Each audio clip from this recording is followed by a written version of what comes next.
The misconception is that you go to the dentist because you have a tooth that's aching, and people are so concerned with having decay in their mouth, or I chipped this tooth, or they're so worried about the tooth structure itself, but they sometimes forget that that tooth structure is in bone and has tissue around it, and that's what we call the foundation of the mouth.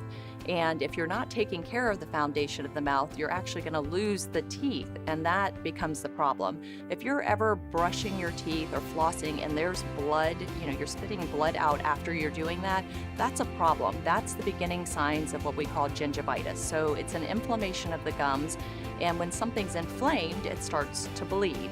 So if you're seeing that, you really do need to seek the attention of a dentist and take care of that problem. If you don't take care of that, that inflammation can go down into the bone structure, and then you get a bigger pocket, and then you cannot clean down into that pocket.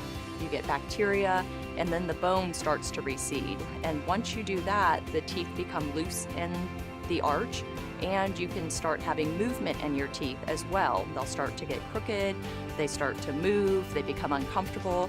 You'll see the tissues start to recede, and that's called periodontitis, and that is a serious disease, and you need to take care of periodontitis because periodontitis in the mouth has a lot to do with some of the diseases that we're starting to see, that we've seen in patients, but they're beginning to understand that there is a link, and it's very serious.